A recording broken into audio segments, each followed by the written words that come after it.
Thank you so much, Roni, and hi, everybody. It's a thrill to be here.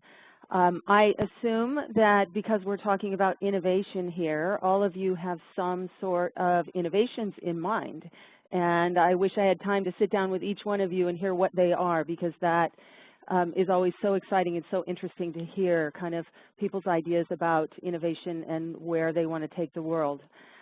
I am, as Roni said, an entrepreneur, depending on how you count it. Yifty is my third or my 19th startup. I'm also a former venture capitalist, and I use the information that I have learned kind of hands-on in the trenches in startups and VC to gather together things that I teach to students and executives at Stanford University. My teaching is based on about 30 years of entrepreneurial and VC experience in Silicon Valley, bringing innovations to market.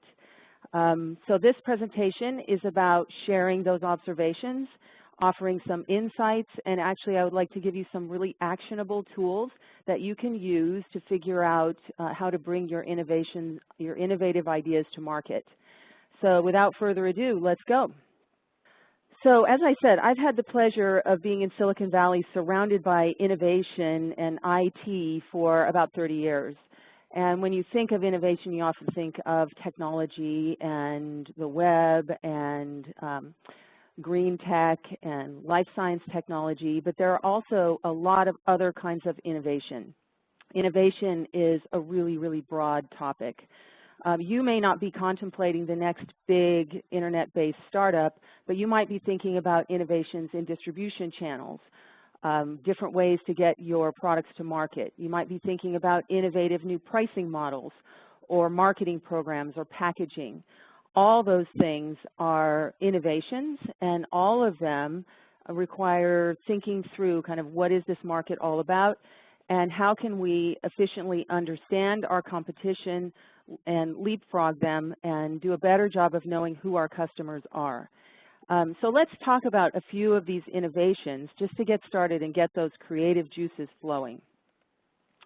This consumer has many innovations that have become status quo. Innovation has completely changed the way that we travel, the way that we shop, the way that we listen to music, and the way that we capture memories. And our lives are forever changed by these kinds of innovations. But that's not the only kind of innovation that there is. This is one of my husband's favorite innovations. He's an amateur wine collector, and this packaging innovation, putting nitrogen in a bottle, enabled him to enjoy his favorite wines just one glass at a time without ruining the whole rest of the bottle. So there's a packaging innovation for you. Some of you may have those kinds of ideas. Amazon is an extremely innovative company, recognizing that shipping costs were one of the big deterrents to shopping and e-commerce. Amazon came up with Amazon Prime, which killed two birds with one stone. It eliminated the shipping costs for certain customers, and it also engendered loyalty within that customer base. Amazon has had several other innovations in distribution besides shipping, including distribution of video, distribution of music, and a lot of other things we'll come to later in this talk. What's this? Do any of you guys recognize this leafy green vegetable?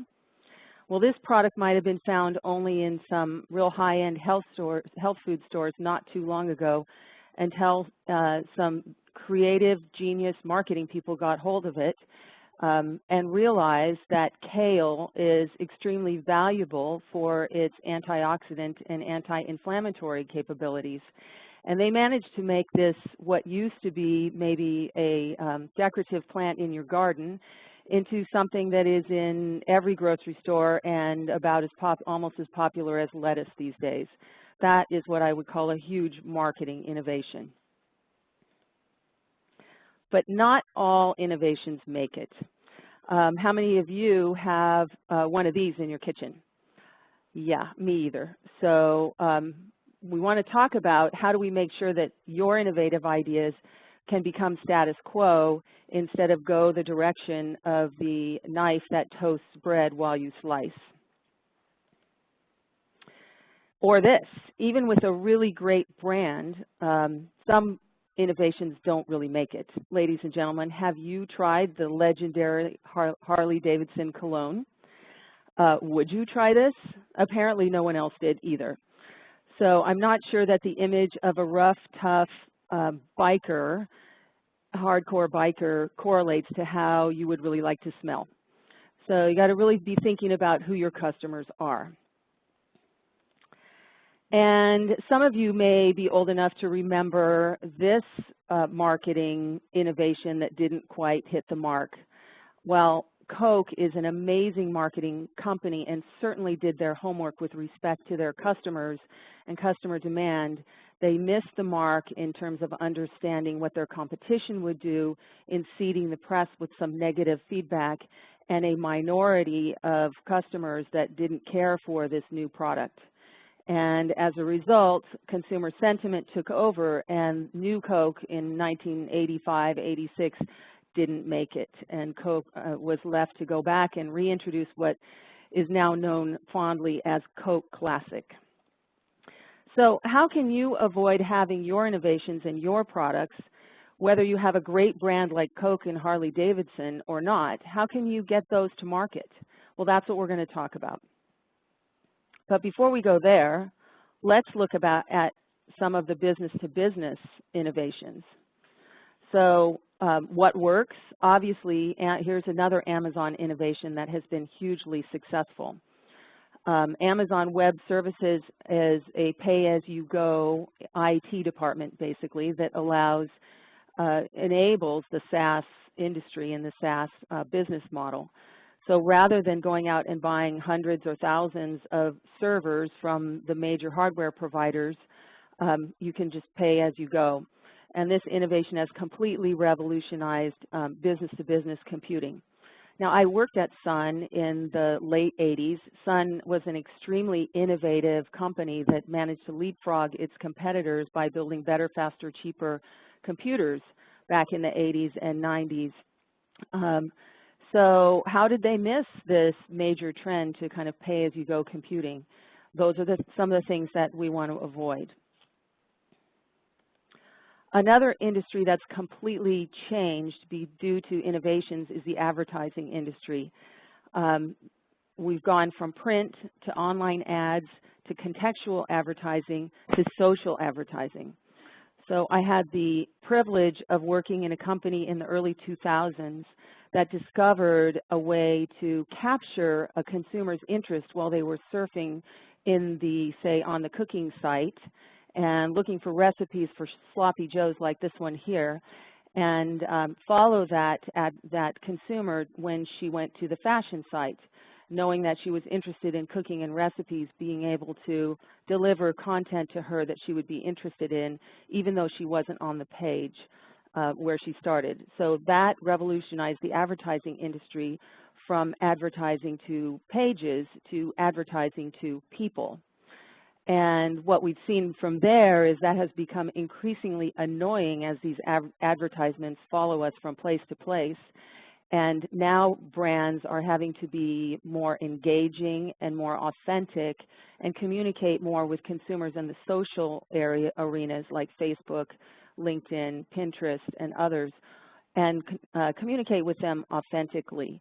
And what's changed here is the advertisers no longer really control their messaging like they did back in the 50s and 60s when Heinz created the Hungry Man ketchup ads.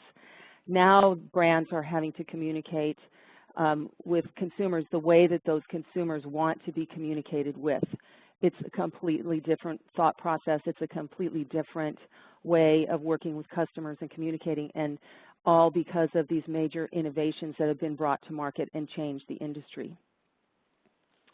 Another really interesting industry is the CRM industry, or customer relationship management.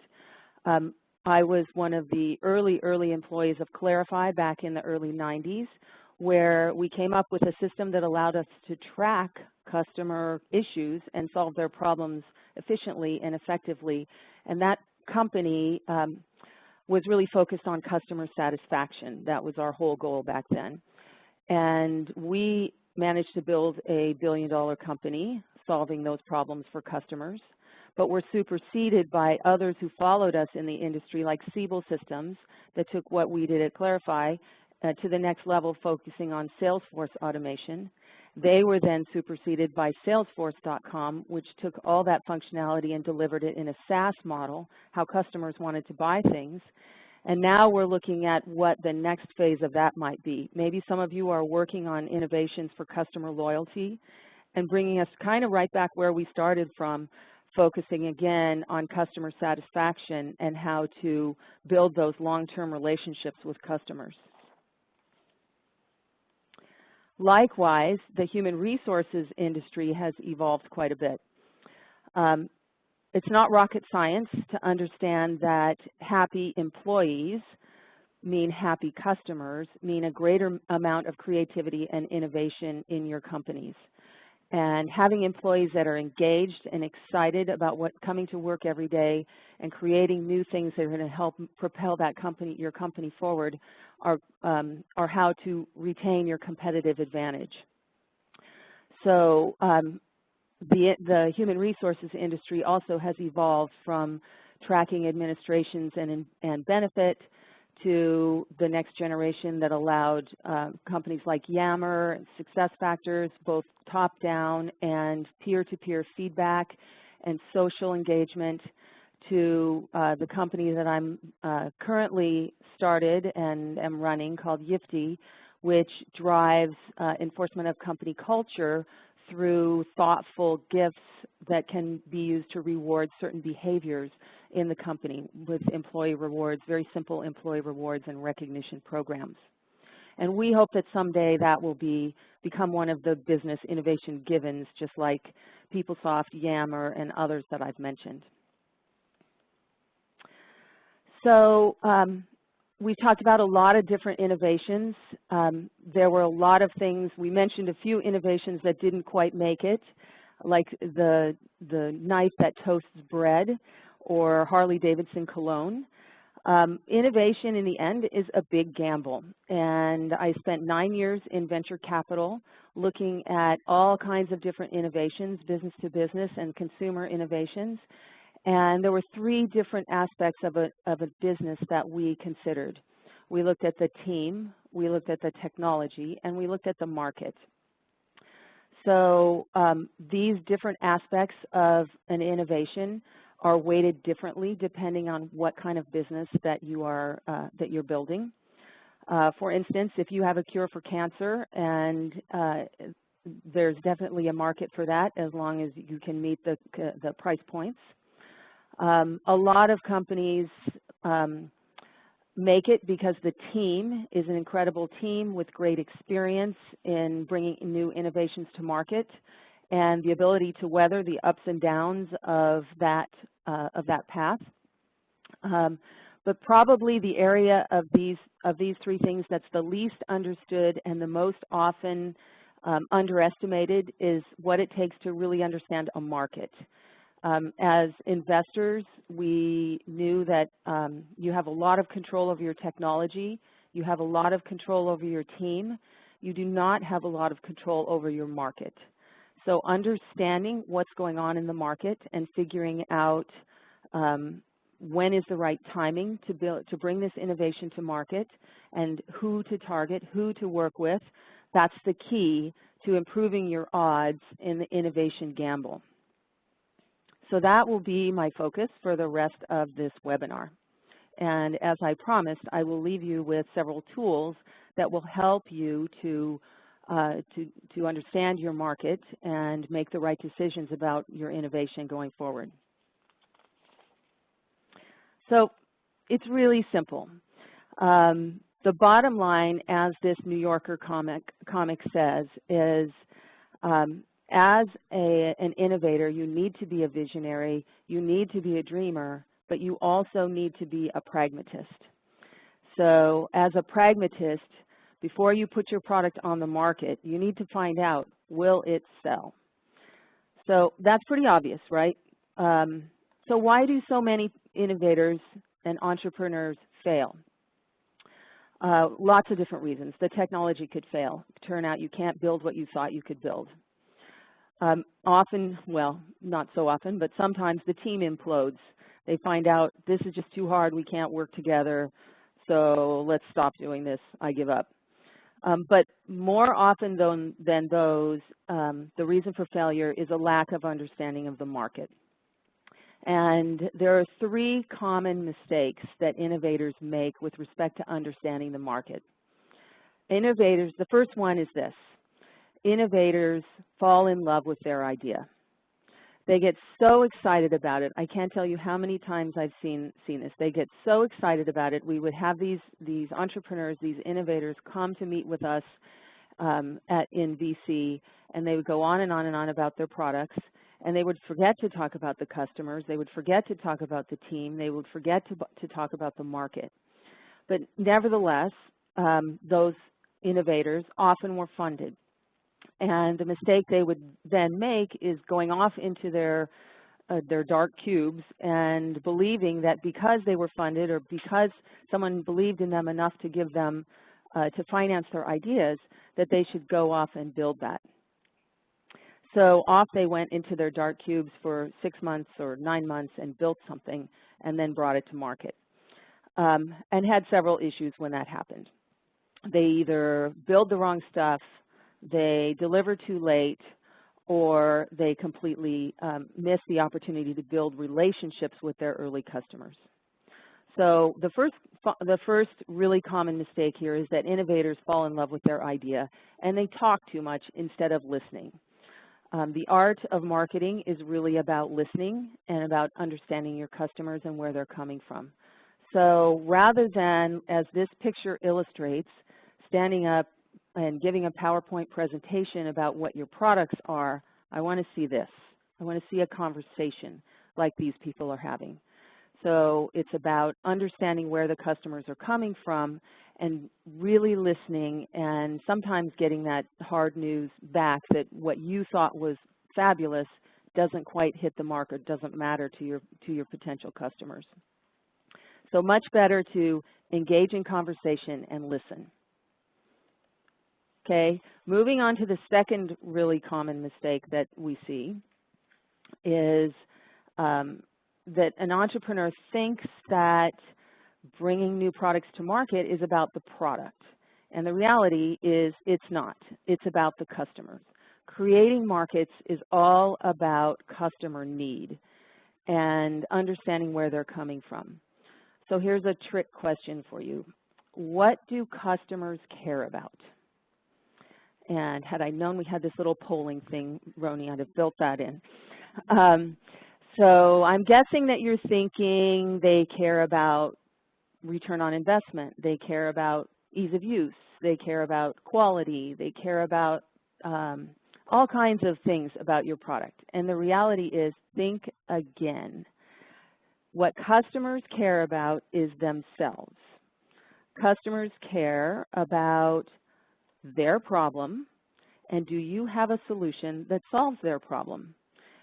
Does this French fry holder that fits in an automobile cup holder solve a problem that customers care about?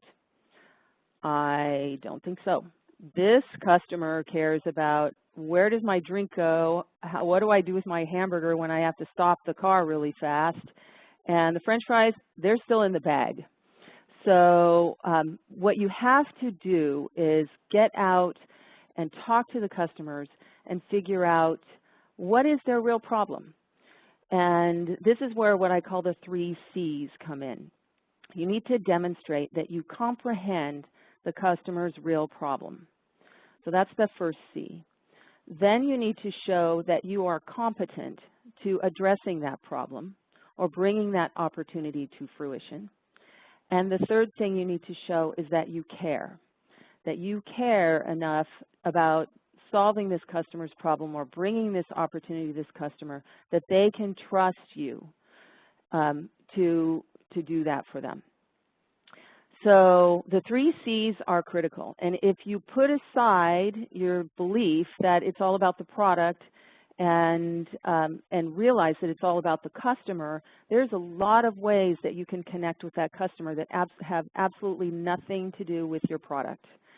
So what they care about is your expertise. What they care about is that you really understand where they're coming from and that you can be trusted to solve their problem. So the 3 C's. And that is the foundation for building new markets and finding those first customers. The third mistake that entrepreneurs make is that they get out there, they go, okay, I get it that it's not about me. I get it that my product doesn't matter, it's about the customer. And I need to be open-minded to changing my ideas about what my product is and not being too in love with it. But they go out, they start talking to customers, but then they ask the wrong questions. So 2 out of 3 is not enough. Most customers are not so good at vision. Customers are in the present. They're solving the problems they have. They're realizing the opportunities that they have right now. And so asking them about something a year from now, 2 years from now, even 6 months from now, you're not going to get a really good quality answer because customers are bad at vision, many of them. And secondly, even if they're good at it, they don't want to disappoint you. So they're going to tell you what they think you want to hear. So how do you address that? Well, first of all, don't ask them to gaze into this magic 8-ball and predict the future. Focus on the present. Focus on what's going on in customers' lives today and really understanding that. So you can then do the interpretation yourself and map what that means onto your vision and where you see your innovations going. So what I'm saying here is to improve your odds of bringing your innovations successfully to market, and before you build out your innovations, get out and talk to potential customers. I'm showing a lot of customers here. Because it takes getting a lot of feedback to really understand where the market opportunities are.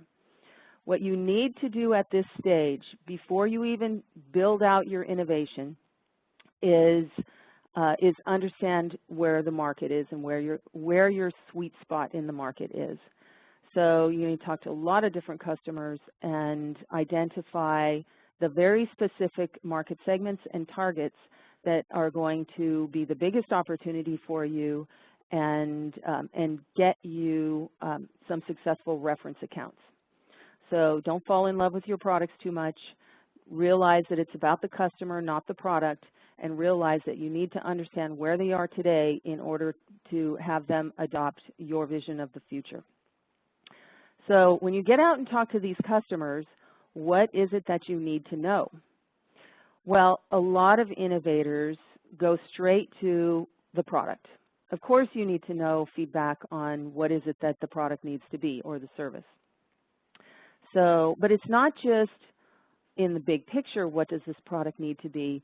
What you need to figure out is what is the minimum viable product that I need to develop in order to bring it to market to meet the needs of the sweet spot target market. So what I mean by that, because that was a lot of buzzwords here, is figure out who is the best first few customers for you, in what market segment, and then figure out what do those customers really need. What's the absolute minimum I can build to get a product that meets their needs in their hands as quickly as possible. We refer to that as the MVP, or the minimum viable product. Because the sooner you can get product to market and in the hands of your customers and building reference accounts, the sooner it is that you start to create a market.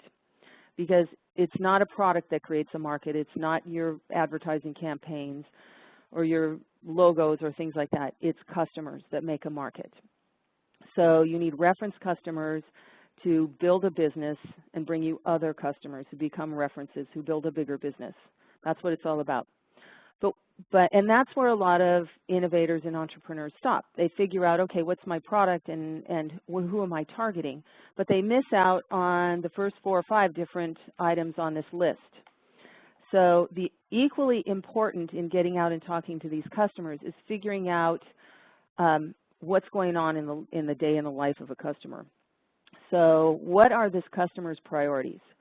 So again, because a customer will tell you what you like to hear, you'll get out there, you'll start talking about what you're doing, you'll be asking questions, and they'll tell you that this idea is the greatest idea since the toaster knife. And what you're not understanding is your idea is 6th or 7th on a priority list for that customer, where they're only going to answer the first 3 priorities. So you really need to be honest about where is this in the customer's priority. You need to also find out, is this a problem you have today, and what is the solution that you're using today? So is that good enough? You need to find out competitors' promises. So absolutely best source of competitive information is not the competitor's website and what's going on today. It's what are they telling potential customers about where they're going to be tomorrow. Don't make the mistake that a lot of innovators make about selling your future against what you think, against a competitor's present. Those competitors are selling their futures as well. So you need to understand not only where your competitors are today, but where they're going. And you can learn that in these early customer interactions. The next question you need to understand is who makes decisions? Is this a consumer product where the consumer decides for themselves? Or is this a business product where it's going to take a team of people and there's a decision maker, there are influencers, and how exactly are these decisions made? And then the next one, obviously, is who pays. Does this person buy this product themselves? Or is this the kind of thing where you need to get millions and millions of eyeballs and it's the advertiser that's going to pay? So then you better understand what's going on with the advertisers and that audience as well. Or is this a B2B product where a group may determine they need it, but the CFO has to improve the budget? So all those factors are equally as important as what is the initial product and who are our first customers. So what you need to know is this: how do we create the right product for the right customers and learn how to sell it before you run out of money? So if you're in a big corporation, you've been given a certain budget to bring this innovation to market. All these things need to happen in the context of that. If you're a startup and you've got some angel funding, you need to make all this research and all this understanding before you run out of money. So that's the bottom line. Now, I promised that I would give you some tips for this first-hand market research. So now we're going to get to that part. So the first tip is face-to-face customer visits. I like to go out, meet with customers, as many as you can, and figure out, what is a day in their life? What's going on that's going well? What's going on that's going not so well? It's not about you. It's about the customers and the day in their life. You may have a really great idea, but if it's not a priority for the customers, it's not going to make the cut. So just as an example, for my current company, which services local businesses, we went out and talked with 60 different small businesses to understand what was going on in their world. And we learned that if we were going to provide a tool for different merchants, that it needed to basically not cost anything, and it needed to have them not have to discount products in order to sell through our service, and it needed to require zero IT. So after our 60 meetings, we said, okay, that's the hurdle that we have to cross. How are we going to do that? And we completely reinvented what we thought our product was going to be and ended up with this gifting service. Likewise, along the way, we analyzed the data that was coming in about who was using it and made a lot of course corrections based on what the customers were telling us along the way. So I would say if you're doing a B2B business, you need to talk to at least 30 potential customers. And if it's a consumer business, and that's face-to-face, 30 different potential customers, in order to figure out where your sweet spot is, what your minimum viable product needs to be, and how you're going to sell this, how decisions get made. If you're doing a consumer product, it's probably hundreds, and there are a lot of different ways to do some of that face-to-face, but there are also some great tools like usertesting.com, that can give you honest user feedback on some early prototypes and designs. And really understanding that, that's a way to get you face-to-face visits in a scalable way. Okay? The next tip for first-hand market research is ask questions, all right? And I just gave you a whole bunch of different questions that you need to ask. So who makes the decisions? Who approves the decisions? Who are the influencers? Where does the money come from? So these are all questions that a lot of innovators, especially those who are more focused on product, don't think of to ask. And you'll be amazed what customers will answer if you simply ask. What's your budget for something like this? How much money? My favorite question overall, I usually try to wrap up a meeting with this after I've built some relationship with the customer, is please tell me all the reasons you would not buy this. Because that's what you really want to know, right? That's what will tell you if, oh my gosh, those are real reasons. I'll give you an example. One of the companies I worked in when I was in DC was doing a scalable email server for corporations back in the early 2000s. And we went out and we met with email administrators, and we met with CIOs all the way up and down the chain of command in the IT organization. We met with end users who were suffering from email problems. And first of all, and we met with large corporations, Fortune 500s, and we met with small consulting firms that had 10 employees. So a huge different range of customers to talk to. And honestly, we found that some of the best answers came from those email administrators. And they were probably the easiest prospects to get meetings with, because no one ever asked an email administrator what was going on in his or her day. And they were happy to tell you what was working and all the things that were not working. And so we would use that information to draw conclusions that allowed us to get higher and higher level meetings until we got up to the CIO level and the people who controlled the budgets. Think of a lot of, figure out all the questions, all the information you need to know. Then get organized. So all this get organized needs to happen before you go out and start having these meetings. And again, a lot of innovators and entrepreneurs will get, kind of jump to the opportunity to go out and talk to customers, and they talk to 30 different customers, and they end up with pages and pages of notes in no format that you can do anything with, and it still ends up being kind of a gut feeling. So I like to come up with a one-page interview form. Looks something like this, not fancy at all, but put the thought in up front to what is the information that I really need to understand and I really want to know from these customers. Make a form and then use that in your meetings.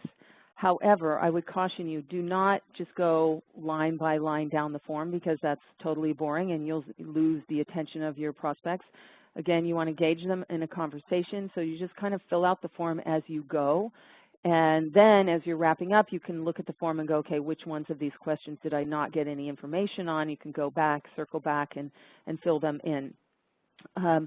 The advantage of this is it's a really efficient way to get the data you want, and it's a great way to organize it, because then after all these meetings you've had and all these kind of free-form discussions, you can then tabulate the results and draw the conclusions that you need to draw to make your company decisions. So that little form looks pretty boring. So think about how can you make this fun. For YIFTY, we worked with a team of Stanford students on our really, really early market research, and we were trying to figure out what are we going to do. And these students were taking a class in the design school, which is extremely innovative and creative. And so rather than going out and asking merchants, who were our target customers, for feedback on this idea, they made little cards, 3D cards on poster board that, and they had words on them that could be problems or features or priorities for these customers. And they spread the cards out all over the table and then let the customers kind of pick up the cards in the order of how important they were to them. So much more interesting and engaging than just walking down a list or asking someone what their priorities are. So we love that and have used that several times since. I love this diagram because this is another way to make it fun. Someone's drawn a series of Venn diagrams on the floor and put a bunch of features on little Post-it notes and had their customers place those Post-it notes in the different Venn diagrams representing different ideas that they had. So the more fun you can make it, the more engaged you'll get with your customers, the more great feedback. So our meetings, our 15-minute meetings would often turn into an hour lively discussion sessions. Last but not least, I covered this somewhat, cast a really wide net. You may have ideas about where you think your target market is and who you should be selling to, but you really don't know. So put those ideas aside and kind of like I was describing with the email server company, you want to talk to people from administrative level to executive level. You want to talk to people in companies of 10 employees to hundreds of thousand employees. And that's where you're going to get your best information. Based on that, you choose where is our sweet spot, where are we going to go with this new innovation, and what is our minimum viable product, and then build a strong relationship with those early customers. Because in the end, what you're trying to get to is lots and lots of happy customers. He or she who has the most paying customers wins, very simply. Not how much money can you raise, not how many employees do you have, not that you built a really cool product. It's, you know, are the dogs eating the dog food, to use an old saying. So I have a few key takeaways here, and then I'm going to turn it back over to Ryan. First of all, as we said, innovation is everywhere. We are constantly changing the status quo. There are constantly new givens in the B2B world. Innovation is not just IT, it's packaging, it's marketing, like with Kale, it's pricing programs, it's distribution channels. I gave you several examples of those. Second, innovators often make mistakes. Don't fall to these mistakes. Don't fall too much in love with your idea. Make sure that you're open-minded. Don't be too product-focused. And make sure that you're asking questions that customers can give you really good, solid answers on, reflecting their real-life experience. Third, increase your odds of success with careful customer research. You want to develop the right product for the right customers at the right time, and you need to learn how to sell it. And finally, here are some practical tips for customer research. Your face-to-face visits, ask a lot of questions, get organized first, make it fun, and cast a really wide net. And so with a little bit of investment up front to really understand your customers, it will pay off in spades to bring the right product and the right customers at the right time. So good luck, and I will be back shortly to answer any questions that you might have. So I've been reading some of your questions as they've been coming in, and let me try to group some of them together. Some of you have been asking, but how do you get these customer meetings? How do I get the attention of the people we need to talk to? And first of all, I would say early on, I'm not very picky about who we meet with. If I can get some good information out of a customer, I will go ahead and spend time with them. So for instance, if you're in the B2B space, what we learned is it's much easier to get the time of an email administrator than it is of a CIO. So we tend to start with the grassroots and meet with those people because those people are often more accessible and they have great information about where the real pain points are. And what I learned from those meetings, you're able to kind of grow into going up the chain level by level. So you're actually providing useful information back to the companies. In a consumer-oriented product or service, it's much more, we work a lot starting out through friends and family and say, give me some really honest opinions on this, and kind of go from there. Well, who else do you know that might be interested in this? And get feedback that way. I mentioned also usertesting.com, which can give you some really good customer face-to-face experience without actually being face-to-face, but you'll get recordings and see the emotion in their face as they're testing out or using some of your products. So long story short, to get those initial meetings, you tap your friends, your family, your colleagues, your professors, pretty much anybody you know, and go from there. Someone else asked about, do these principles apply to services as well as products? And the answer is definitely yes. Honestly, I think there's a really fine line between services and products now. Almost everything truly is a service. If customers are kind of paying as you go in a SaaS model, what you're offering is really a service, not a product. If what you're offering is, something in the more traditional services area, like food services or spa services or things like that, still you need to understand who your customers are. So definitely applies. Someone else asked, how do we segment a market? And the answer is, really, I fill in those sheets, I gather lots of customer information, I look for commonalities among them, so kind of from the bottom up. From the top down, I'm looking at, well, does this segment have the same needs, have the same behaviors, have the same, do they read the same websites, the same press, the same articles? Are they, if I chose to go after this segment, how would I reach them with my marketing materials?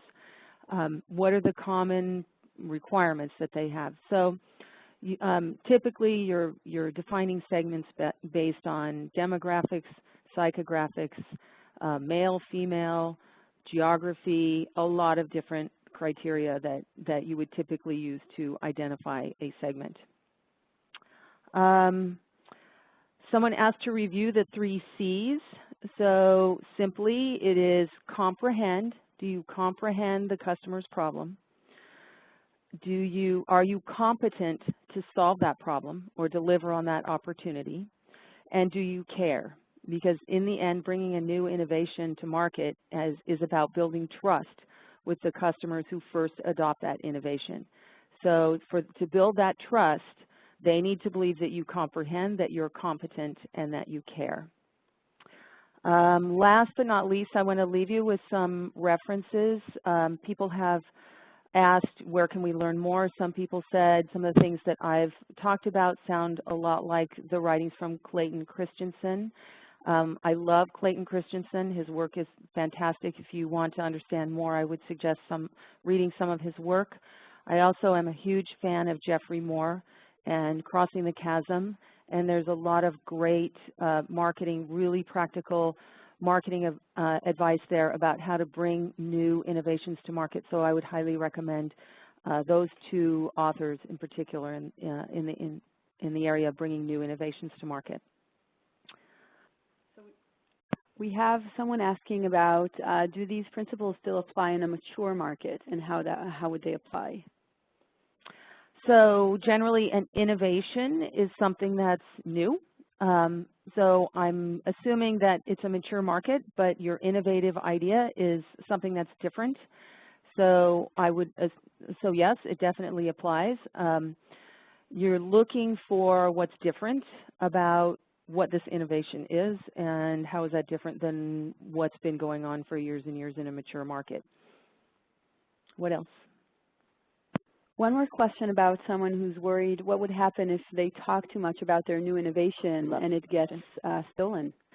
So that is a great question, and it comes up all the time, and I'm glad you asked.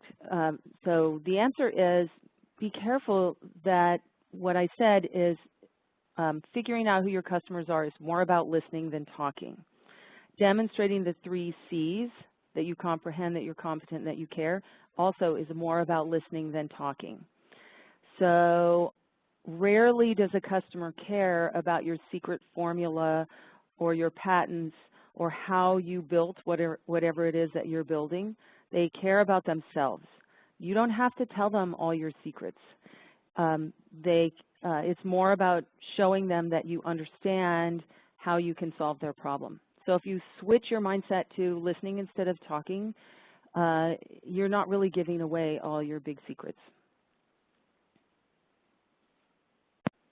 Okay, thank you very much. With that, I'd like to thank Donna for joining us today and for giving us a wonderful presentation with lots of tips and food for thought.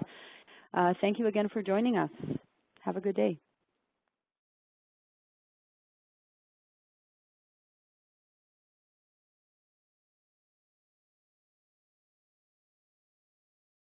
In Silicon Valley, surrounded by innovation and IT for about 30 years. And when you think of innovation, you often think of technology and the web and green tech and life science technology, but there are also a lot of other kinds of innovation. Innovation is a really, really broad topic. You may not be contemplating the next big internet-based startup, but you might be thinking about innovations in distribution channels, different ways to get your products to market. You might be thinking about innovative new pricing models or marketing programs or packaging. All those things are innovations, and all of them require thinking through kind of what is this market all about and how can we efficiently understand our competition and leapfrog them and do a better job of knowing who our customers are. So let's talk about a few of these innovations just to get started and get those creative juices flowing. This consumer has many innovations that have become status quo. Innovation has completely changed the way that we travel, the way that we shop, the way that we listen to music, and the way that we capture memories. And our lives are forever changed by these kinds of innovations. But that's not the only kind of innovation that there is. This is one of my husband's favorite feedback, and a minority of customers that didn't care for this new product. And as a result, consumer sentiment took over, and new Coke in 1985-86 didn't make it, and Coke was left to go back and reintroduce what is now known fondly as Coke Classic. So how can you avoid having your innovations and your products, whether you have a great brand like Coke and Harley-Davidson or not? How can you get those to market? Well, that's what we're going to talk about. But before we go there, let's look at some of the business-to-business innovations. So what works? Obviously, here's another Amazon innovation that has been hugely successful. Amazon Web Services is a pay-as-you-go IT department, basically, that enables the SaaS industry and the SaaS business model. So rather than going out and buying hundreds or thousands of servers from the major hardware providers, you can just pay as you go. And this innovation has completely revolutionized business-to-business computing. Now, I worked at Sun in the late 80s. Sun was an extremely innovative company that managed to leapfrog its competitors by building better, faster, cheaper computers back in the 80s and 90s. So how did they miss the decorative plant in your garden into something that is in every grocery store and about almost as popular as lettuce these days? That is what I would call a huge marketing innovation. But not all innovations make it. How many of you have one of these in your kitchen? Yeah, me either. So we want to talk about how do we make sure that your innovative ideas can become status quo instead of go the direction of the knife that toasts bread while you slice.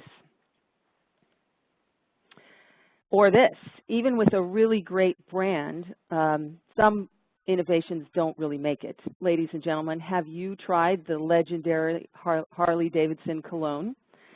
Would you try this? Apparently no one else did either.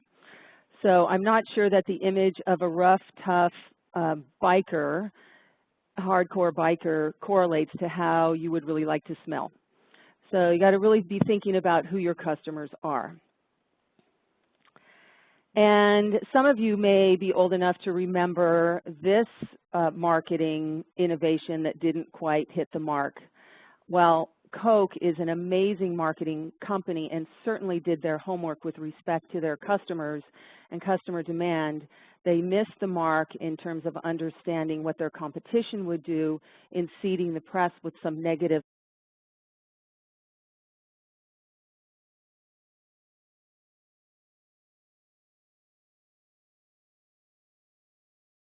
Thank you so much, Roni, and hi, everybody. It's a thrill to be here. I assume that because we're talking about innovation here, all of you have some sort of innovations in mind, and I wish I had time to sit down with each one of you and hear what they are, because that is always so exciting and so interesting to hear kind of people's ideas about innovation and where they want to take the world. I am, as Roni said, an entrepreneur, depending on how you count it. Yifty is my third or my 19th startup. I'm also a former venture capitalist, and I use the information that I have learned kind of hands-on in the trenches in startups and VC to gather together things that I teach to students and executives at Stanford University. My teaching is based on about 30 years of entrepreneurial and VC experience in Silicon Valley, bringing innovations to market. So this presentation is about sharing those observations, offering some insights, and actually I would like to give you some really actionable tools that you can use to figure out how to bring your innovative ideas to market. So without further ado, let's go. So as I said, I've had the pleasure of being at Innovations. He's an amateur wine collector, and this packaging innovation, putting nitrogen in a bottle, enabled him to enjoy his favorite wines just one glass at a time without ruining the whole rest of the bottle. So there's a packaging innovation for you. Some of you may have those kinds of ideas. Amazon is an extremely innovative company, recognizing that shipping costs were one of the big deterrents to shopping and e-commerce. Amazon came up with Amazon Prime, which killed two birds with one stone. It eliminated the shipping costs for certain customers, and it also engendered loyalty within that customer base. Amazon has had several other innovations in distribution besides shipping, including distribution of video, distribution of music, and a lot of other things we'll come to later in this talk. What's this? Do any of you guys recognize this leafy green vegetable? Well, this product might have been found only in some real high-end health food stores not too long ago until some creative genius marketing people got hold of it and realized that kale is extremely valuable for its antioxidant and anti-inflammatory capabilities. And they managed to make this what used to be maybe a